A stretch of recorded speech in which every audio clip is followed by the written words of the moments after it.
Hello everyone, welcome back to another video where today we are going to be looking at a Deadline article that's going over the performance of Doctor Who via Disney and kind of discussing whether they think over at Deadline the deal between Disney and the BBC for Doctor Who has been a success. Now I must stress, as we go through this, there are several things that this article seems to get wrong and several moments of research in this article that seem to be inaccurate. So I'll be pointing those out as they go, and I think it's a shame because Deadline is normally pretty good when it comes to sourcing and information, but there are some things that are just provably false for this article, so I will be pointing those out as we get to them. But there are a couple of interesting quotes that I wanted to pick out and discuss, and normally because it's Deadline, I would talk about it. I mean, I think it was Deadline who originally reported that the Disney Doctor Who deal was happening, and so now they're coming out with this article saying, has it been a success or not?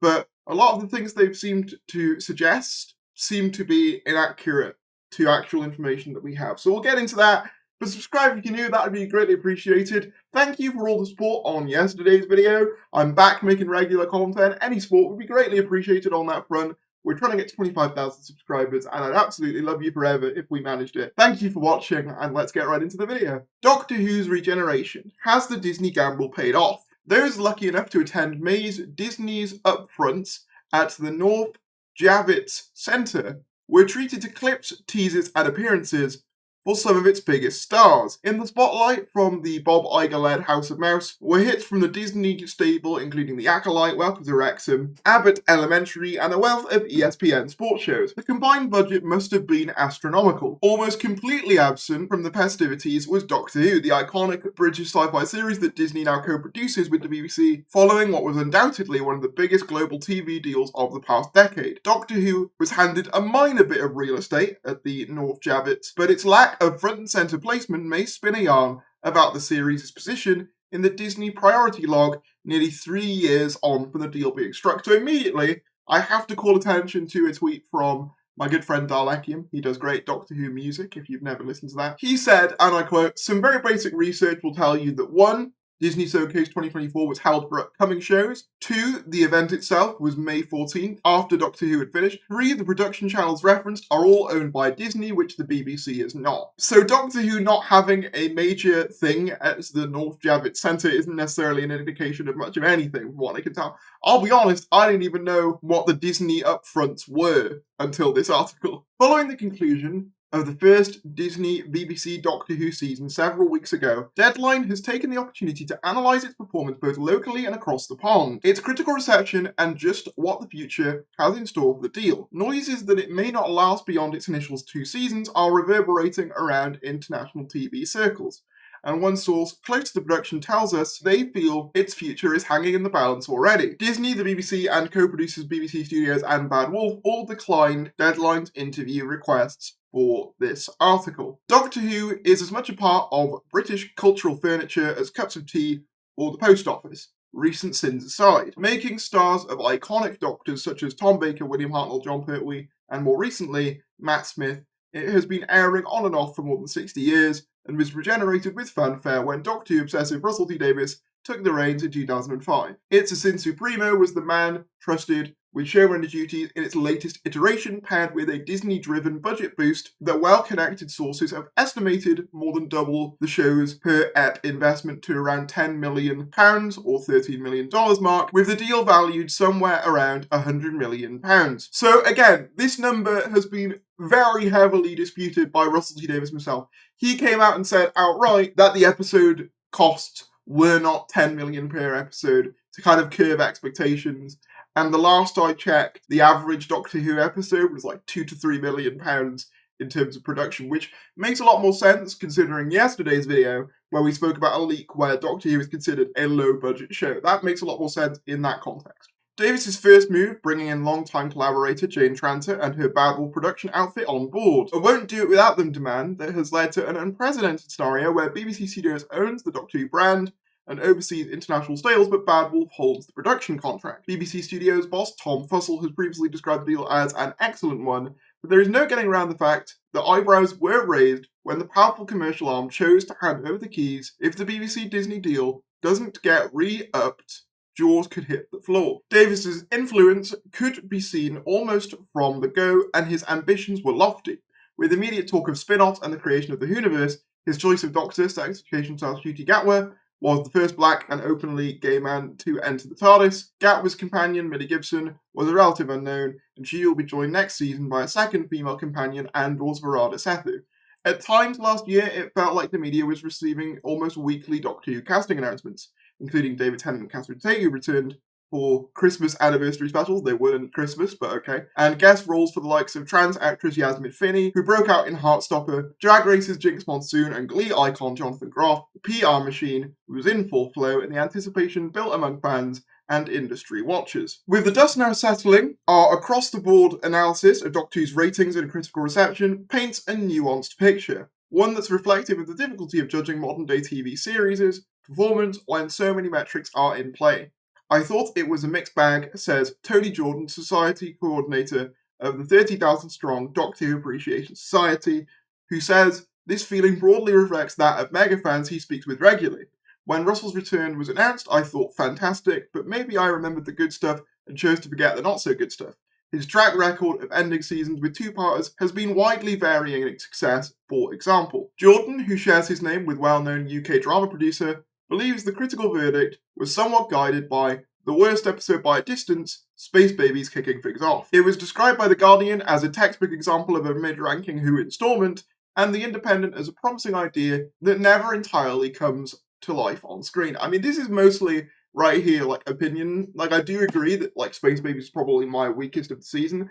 At the same time, I'm not sure how it's relevant to the article in question, but we'll keep going. Jordan also questions the ordering of the episodes and whether the audience was given enough exposure to Gatwa on his first outing, which he suggests may have been due to the in-demand stars' other filming commitments. Jason Quinn, the editor of Doctor Who magazine, cuts a more positive figure when pondering the latest incarnation of the show. What's great about Doctor Who is that it can kind of do anything, and that's what this season did more than others, he says. Each episode was so different in tone, I struggle to think of any other family show that attracts so much discussion.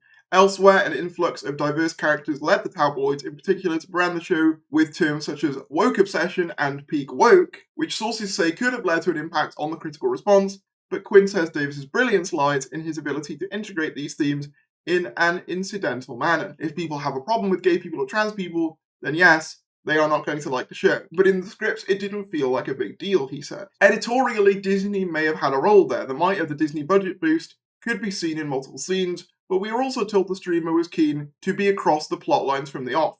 A rumour is spread that a scene in which a giant snowman falls and lands on Gatwa in the Christmas special, The Church on Ruby Road, was demanded by Disney after filming wrapped up to add exposition for American fans only just coming onto the show. This is slightly accurate, but also slightly inaccurate. It is true, in fact, that this scene was added as a request for Disney. We know this because of the in-vision commentary for Church on Ruby Road.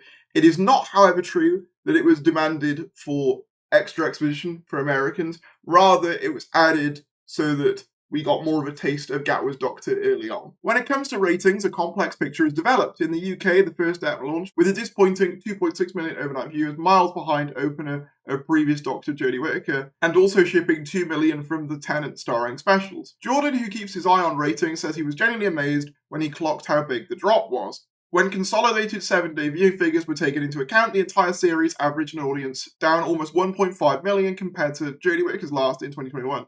Okay, so I mean, again, this part is true, like the number was lower, but I mean, anyone expecting the show to sort of stay where the 60th was are kind of shooting themselves in the foot, and I say that predominantly because when you look back at the 50th anniversary, that got sort of ridiculous, like 13 million viewers, and then going into like Series 8 off the back of that, that was getting like an average of 6 or 7 million. The anniversaries always see a boost, so it makes sense to me at least that if your anniversary is getting like 7 million, it's probably unrealistic to expect it to stay there, especially in the current TV climate. According to BARB data supplied by Overnight TV, while it failed to light up BARB's daily 7-day streaming rankings, which were dominated by the likes of Baby Reindeer and Clark's Farm and Evergreen such as EastEnders, armed with reams of its own internal data, the BBC has repeatedly stressed that overnights and 7-day viewing figures fail to paint a conclusive portrait. Doctor Who is the BBC's top drama for under 35s this year. The corporation says, while Space Babies at the time of writing has amassed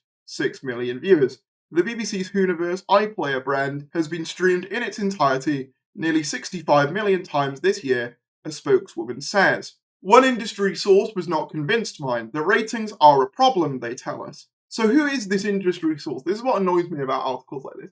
Who is this industry source? What part of the industry are they working in? Are they working in the BBC? Are they working in Disney? Are they working, in a completely different show? Like, what does industry source mean in this context? They can talk all they want about young viewers, but they're still down from the specials. As I said, that was kind of inevitable. And down from the Jodie Whittaker series. I imagine some serious conversations are happening. Disney will want to see results. I mean, frankly, I don't think that Disney are going to particularly care about the BBC results. They're going to care a lot more about their own viewing figures that they will have access to.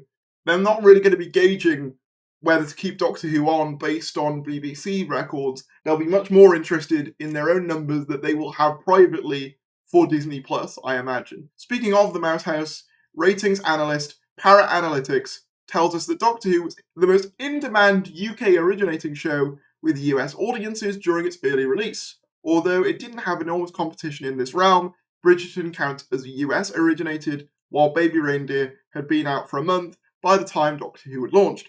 It reached a high of 7th on Disney Plus's most in-demand series, Parrot adds, trailing the likes of Simpsons and the Star Wars offshoot. So that's pretty good. If that's accurate, if it came 7th on Disney Plus, behind the likes of Simpsons and Star Wars and probably things like Bluey, things that get streamed over and over again, that's pretty good. Like, that's pretty good stuff, considering, again, according to yesterday's video, Doctor Who is considered a low-budget series. Considering its marketing might and budget, a senior US rating source positions these figures as underwhelming. Although they acknowledge Doctor Who has long struggled attracting mainstream audiences in the US, okay but not stellar was the simple verdict for a Disney insider about the internal view on its performance. Okay, interesting. So that's more interesting to me, because they've said specifically a Disney insider said that the performance was okay but not stellar.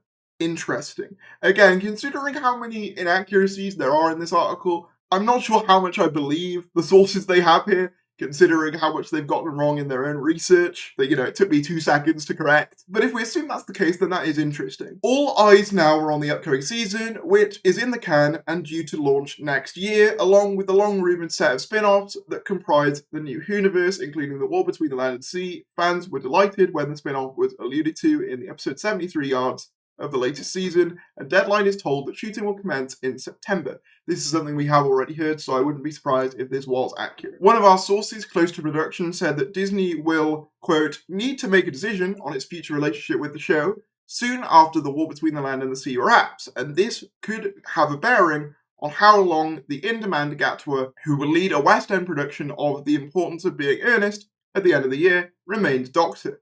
Although the next season has wrapped, this source predicts the final episode has been left open-ended, with the possibility remaining that GATWA could regenerate into his successor if he chooses to exit. GATWA's agents haven't responded to Deadline's request for comment by press time. I'm not really surprised. They're probably still in negotiation phases and wouldn't want to compromise anything. Sources are split on the extent to which Disney pulling out will harm the show's future. While it would no doubt be embarrassing, Doctor Who's mega budget increase is perhaps less noticeable on screen than first thought. One source says, positing that Disney tentpoles like The Mandalorian look far more expensive on screen. Yeah, that's because far more money's been put into them.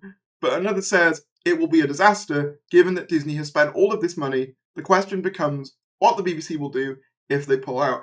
Again, coming back to yesterday's video, it's considered low budget by Disney, allegedly. So, for Doctor Who, Max Quinn, the latest season could have done with a sprinkling of Barbie star GATWA. If he chooses to call it quits, I don't feel ready to say goodbye to his Doctor yet. He adds, he's one of the few actors you can't take your eyes off. There are naysayers, but Quinn remains very hopeful. Disney will remain steadfast in the TARDIS for years to come. When Doctor Who came back in 2005, having been off air since the late 80s, it wasn't a massive overnight success, and there wasn't Doctor Who mania immediately, he adds. I think it will grow. I would imagine Disney will want to remain involved. And I am inclined to agree with Jason Quinn here, who they actually did get quotes from, it seems, who is the sort of lead of Doctor Who magazine.